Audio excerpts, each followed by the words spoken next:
Hey guys, Bailey here, and in today's video I'm going to be discussing the differences between cold soaking and bringing a stove on your next backpacking trip. So if you are someone that has used a stove in the past and you're interested in maybe saving some weight, going stoveless, but you're not quite sure what the differences might be, or maybe you're just curious about what this topic is, then this is the video for you. So I have kind of done a variety of different things in the past. Technically, I did use a stove on the Colorado Trail. However, I rarely actually used it to cook, and more often than not, I ended up just cold soaking my food because I was pretty lazy.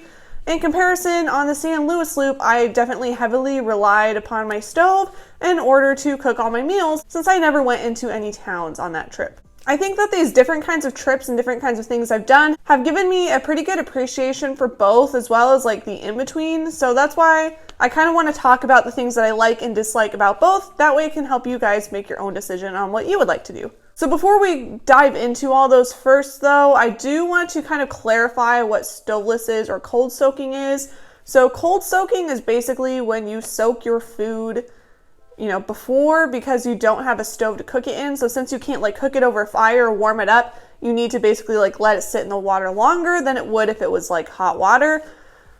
Cold soaking and stoveless are used fairly synonymously within the backpacking and through hiking communities. However, they're not necessarily 100% the same. Like you could go stoveless and not cold soak at all if you just bring a whole bunch of things that don't require water at all. So say you bring lots of tortillas and peanut butter or like salami and cheese and those kinds of things, you wouldn't have to need to soak it, but you wouldn't need a stove to cook that either. So it's kind of gray area, but they're usually lumped together because there's usually like those people, and then like people that have a stove can cold soak or can like bring other food, but they're usually also cooking stuff too. So the first major thing that usually helps people decide whether they want to go stoveless or bring a stove on their trip is the weight. So because with a stove, you do need more things with you in order to cook your food. It does add up in the weight department. So usually with a stove, you need the stove itself. So I use the MSR Pocket Rocket 2.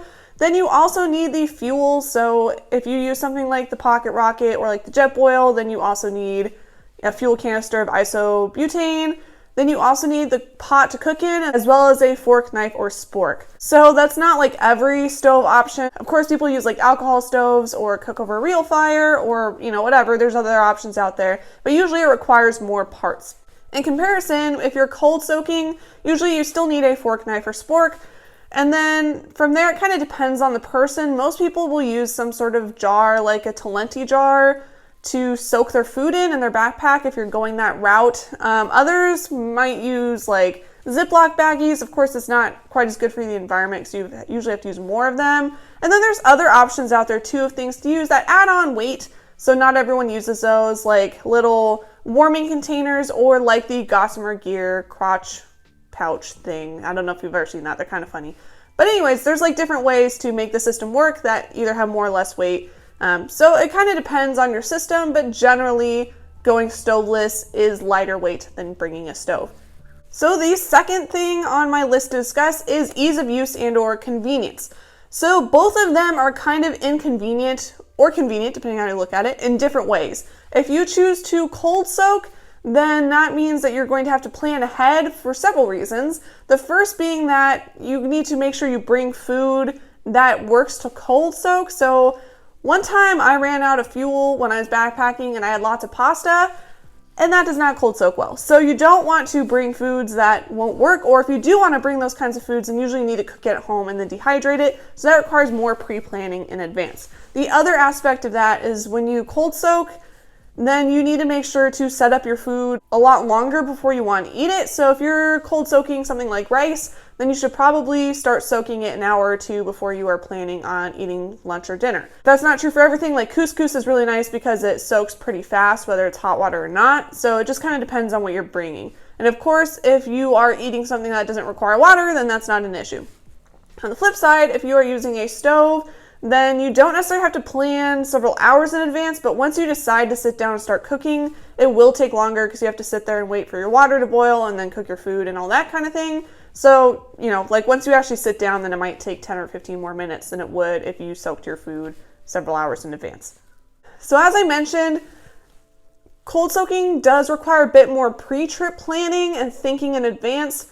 So you want to make sure to pick foods that are going to taste good and are going to work well cold soaking. So either staying away from things that require water or things that don't soak well. So I already mentioned pasta is one thing that I would definitely stay away from unless you cook at home and dehydrate it. And just kind of think about that with other meals too. Like some might not taste as good if they're cold soaked, like the backpackers pantry meals or like the pre-prepared meals, compared to things like rice and couscous, which tend to cold soak really well. Along with that, the next kind of thing is how tasty things are. So in general, I think that overall, cooking with a stove tends to make things more enticing and more flavorful just because it's warmer. Things usually meld together when it's cooking depending on what you're bringing, but that's not always the case. I'm sure that people can get really creative with their cold soaking, or if you just choose not to bring anything with water at all and still have really awesome tasty meals. That's just like my perception of, I think that cooked mashed potatoes taste a little bit better than cold soaked, but not always enough to make a big enough difference, right? So it really just comes down to what you're actually cooking and what you actually bring and how much work and effort you put into it. So I have a couple more things to talk about as far as like pros versus cons. So one pro for bringing a stove is the warmth factor. So if you are backpacking somewhere that tends to be lower temperatures, either because it's shoulder season or it's someplace like coastal Alaska where it doesn't get quite as warm or that kind of thing, or it's just a lot more wet, like when I hiked the GDT in Canada, then having the warmth from like cooked food can really help your morale. So for example, on the GDT, when I hiked it, it was one of the wettest summers in Canadian history, and it was like pretty miserable at times. Like we got snowed on in July several times, and it was just really wet and rainy and miserable and unhappy. And honestly, being able to have something warm, whether it was a warm meal or even just like miso soup warmed up or tea, really did a lot to boost my morale and kind of keep me going, at night and in the mornings, knowing that I had that to look forward to. However, if you are hiking somewhere that's really hot, like the desert, especially like in the summer, then maybe you don't miss that or won't need that because it'll always be pretty hot out, and so you don't really feel like you need a hot meal. So that's just kind of, again, keeping in mind where and when you're going to be hiking.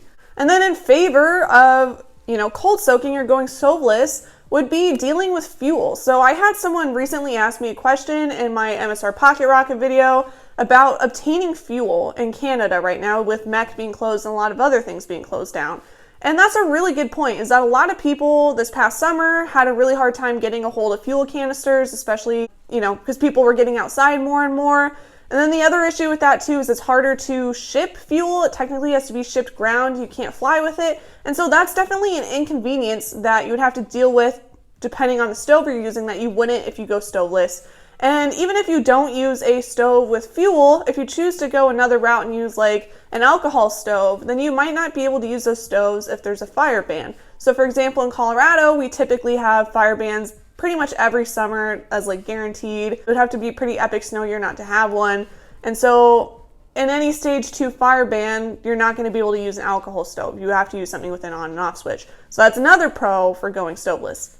On the flip side of that, if you have a stove, it can serve multiple functions. So this is not super common, hopefully it won't happen to most people, but if you use a filter to, filter your water, like a Sawyer squeeze, and it gets frozen and you're not really confident in using it, then the nice thing about having a stove is it makes it easier to boil water, just in case you want to make sure it's clean, or say you lose your drops or something if you use drops, then you have that as a backup and it's a dual piece of gear. So that would be another pro on the stove side. So as you can see from all of that, there are pros and cons to both. You're really going to have to pick what works for you based on your experience, your situation, where you're going to be hiking, and when you're going to be hiking. And I would highly suggest experimenting and seeing what works for you. I initially did not like using a stove because I was lazy, and I've actually found that even though I really hate cooking at home, I actually really enjoy cooking on trail, and so I have a much better time with it and have had a lot of fun the last couple years doing that. Now, if you are looking for some meals to cook with your stove, or if you go stoveless, then I do have a list of 8 easy, cheap, and tasty backpacking meals that are my go-tos on my trips. So you guys should definitely go check that out next. Almost everything on that list works with and without a stove. I think the only thing that doesn't would be if you choose to use something with noodles like pasta in it. But other than that, it's all pretty good to go for everyone. So I'll see you guys over at that video next.